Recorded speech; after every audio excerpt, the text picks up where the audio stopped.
কেতিয়াবা কেতিয়াবা এনেকুৱা লাগে নহয়নে বাৰু, যেন গোটেই পৃথিৱীখনে আমাৰ বিৰুদ্ধে থিয় দিছে। যিফালেই চাওঁ কেৱল অন্ধকাৰ, মাথো অন্ধকাৰ, আৰু এটা ডাঙৰ প্ৰশ্নবোধক চিন আহি পৰে। মই এই পৰিস্থিতিৰ পৰা ওলাব পাৰিমনে বাৰু? নহয়নে বাৰু বন্ধুসকল? নমস্কাৰ বন্ধুসকল, মই বিশ্বজিৎ। আপোনালোকে চাই আছে বিশ্বজিৎ ব্লগছ আছাম। আপোনালোক সকলোকে স্বাগতম জনাইছোঁ মোৰ চেনেল বিশ্বজিৎ ব্লগছ আছামলৈ। আজিৰ এই ভিডিঅ'টো কোনো সাধাৰণ জ্ঞান দিবলৈ বনোৱা নাই বন্ধুসকল, বৰঞ্চ আপোনাৰ ভাগৰুৱা মনটোক কিছু অলপ জিৰণি দিবলৈ আৰু হেৰাই যোৱা আশাবোৰক পুনৰ জীয়াই তুলিবলৈ, জগাই তুলিবলৈ আহিছোঁ। বন্ধুসকল, আপোনাৰ জীৱনত কেতিয়াবা এনেকুৱা হৈছেনে যে যেতিয়া আপুনি নিশা বিচনাত শুই পৰে কিন্তু চকুলৈ অলপো টোপনি ভাৱ নাহে, অকণো টোপনি নাহে আপোনাৰ? কেৱল মনলৈ আহে ভৱিষ্যতৰ বিভিন্ন চিন্তা, ভয় আৰু এক গভীৰ নিৰাশা। কেতিয়াবা মনলৈ আহে মই আৰু নোৱাৰিম, মোৰ সকলো শেষ হৈ গ'ল। কি হ'ব এতিয়া? চাকৰি হেৰুওৱা, ব্যৱসায়ত লোকচান, প্ৰিয়জনৰ বিয়োগ বা কোনো মানসিক আঘাত পোৱা। কাৰণ যিয়েই নহওক, কাৰণ কঠিন সময়ে আমাক ভিতৰৰ পৰা একেবাৰে ভাঙি পেলায় আমাৰ এই হৃদয়খন। কিন্তু আজি মই আপোনালোকক ক'বলৈ আহিছোঁ, আপুনি অকলশৰীয়া নহয়, আৰু আটাইতকৈ ডাঙৰ কথা, আপোনাৰ কাহিনী এতিয়াও শেষ হোৱা নাই। আজিৰ এই ভিডিঅ'টোত মই এনে 8টা উপায়ৰ বিষয়ে ক'ব বিচাৰিছোঁ, যাৰ সহায়ত আপুনি আপোনাৰ জীৱনৰ আটাইতকৈ আন্ধাৰ সময়তো আশাৰ চাকি গছি জ্বলাই ৰাখিব পাৰিব, আপোনাৰ জীৱনটো জ্বলাই ৰাখিব পাৰিব। গতিকে ভিডিঅ'টো অকণো স্কিপ নকৰাকৈ শেষলৈকে চাব, কাৰণ ই আপোনাৰ জীৱনটো সলনি কৰি দিব পাৰে। প্ৰথমটো কথা হৈছে, বৰ্তমান মুহূৰ্তত জীয়াই থাকিবলৈ শিকক। যেতিয়া আমাৰ জীৱনলৈ যেতিয়া সমস্যাবোৰ আহি যায়, আমাৰ মগজুৱে কাইলৈ কি হ'ব, এবছৰ পিছত কি হ'ব, এইবোৰ ভাবি কঁপিবলৈ ধৰে। আমাৰ হৃদয়খন কঁপি উঠে। গোটেই পাহাৰখন একেলগে বগাবলৈ চেষ্টা নকৰিব জীৱনত। কেৱল আজিৰ দিনটোৰ ওপৰত গুৰুত্ব দিয়ক, বৰ্তমান সময়ত গুৰুত্ব দিয়ক। নিজক সোধক, আজি মই এই মুহূৰ্তত মই কি ভাল কৰিব পাৰোঁ, কোনটো কাম কৰিলে ভাল হ'ব। দ্বিতীয়তে, কৃতজ্ঞতা প্ৰকাশ কৰিবলৈ শিকক।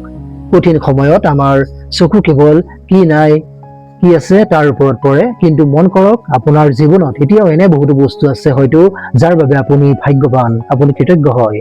থাকিবলৈ এটা ঘৰ, সুন্দৰ ঘৰ আছে, সুন্দৰ সমাজ, খাবলৈ এসাঁজ অন্ন, বা আপোনাক মৰম কৰা এজন আপোনাৰ আপোন মানুহ, কোনোবা বন্ধু। এই সৰু সৰু কথাবোৰৰ বাবে ভগৱানক ধন্যবাদ জনাবলৈ চেষ্টা কৰক, ভগৱানক ধন্যবাদ জনাই যাওক। মনটো পোহৰ হৈ উঠিব, মনটো উজ্জ্বল হৈ পৰিব। তৃতীয়টো উপায়, নিজৰ আৱেগক কেতিয়াও লুকুৱাই নাৰাখিব।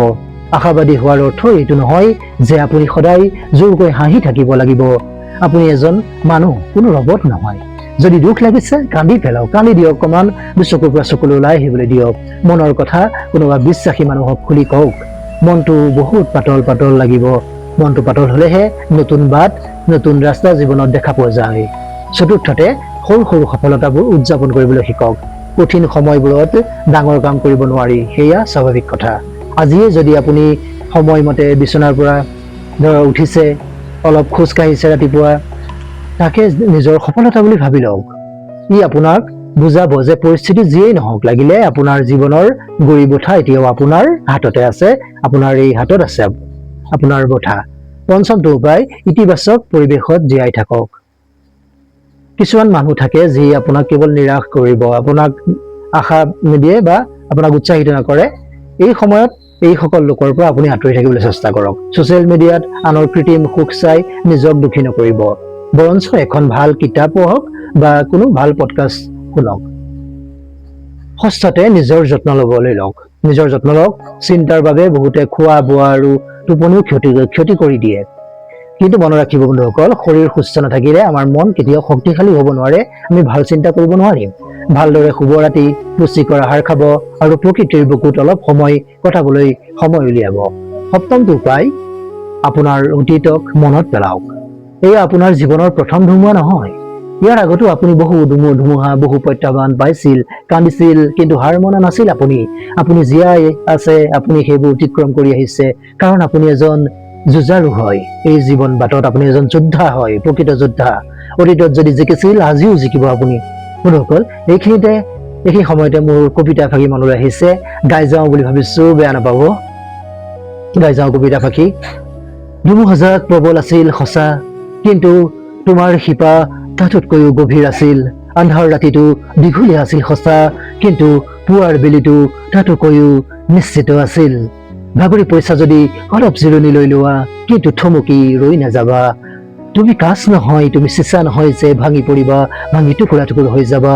তুমি সোণ হয়, তুমি জুইত পৰিলে আৰু বেছিকৈ জিলিকি উঠিবা। তাৰপাছত বন্ধুসকল আৰু শেষৰটো উপায় হ'ল, এই কষ্টক এটা শিক্ষা হিচাপে গ্ৰহণ কৰি লওক। নিজক সোধক, এই পৰিস্থিতিয়ে মোক কি শিকাইছে? মনত ৰাখিব, আটাইতকৈ ডাঙৰ শিক্ষা হৈছে শিক্ষা আৰু পৰিৱৰ্তনবোৰ কঠিন সময়ৰ মাজেৰেহে আহে আমাৰ জীৱনলৈ। এই কঠিন সময়ে আমাক বহুত ডাঙৰ কথা শিকাই যায়। শেষত কেৱল এটাই কথাই ক'ম বন্ধুসকল, আশা কোনো যাদু নহয়, আশা হ'ল এটা শক্তি, যি আমাক আন্ধাৰৰ মাজতো খোজকাঢ়ি যাবলৈ, বিপদৰ সময়ত আগবাঢ়ি যাবলৈ সাহস দিয়ে। ধুমুহা যিমানেই ডাঙৰ নহওক কিয়, ই এদিন থমকি ৰবই। নিজৰ ওপৰত বিশ্বাস ৰাখি যাওক, আগবাঢ়ি যাওক। সময়ৰ ওপৰত বিশ্বাস ৰাখক, আপুনি নিশ্চয় পুনৰ জিলিকি উঠিব এদিন। যদি মোৰ এই কথাবোৰে আপোনাৰ মনত অলপমান হ'লেও সাহস যোগাইছে, তেন্তে কমেণ্ট কৰি নিশ্চয় জনাব।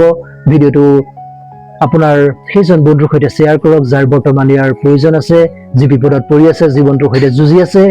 আৰু বিশ্বজিৎ ব্লগছ আছাম চেনেলটো ছাবস্ক্ৰাইব কৰিবলৈ নাপাহৰিব, আৰু লগতে বেল আইকনটো টিপি দিব, যাতে এনেধৰণৰ ভিডিঅ' নটিফিকেশ্যন আপুনি পোনপ্ৰথমে লাভ কৰিব পাৰে। আকৌ লগ পাম আন এটা নতুন ভিডিঅ'ৰ সৈতে। তেতিয়ালৈকে কুশলে থাকক, ভালে থাকক, হাঁহি থাকক, জীৱনৰ প্ৰতিটো মুহূৰ্ত উপভোগ কৰি যাওক, আৰু মনটোৰ আশাবোৰ জীয়াই ৰাখক সদায়। ধন্যবাদ। জয় আই অসম।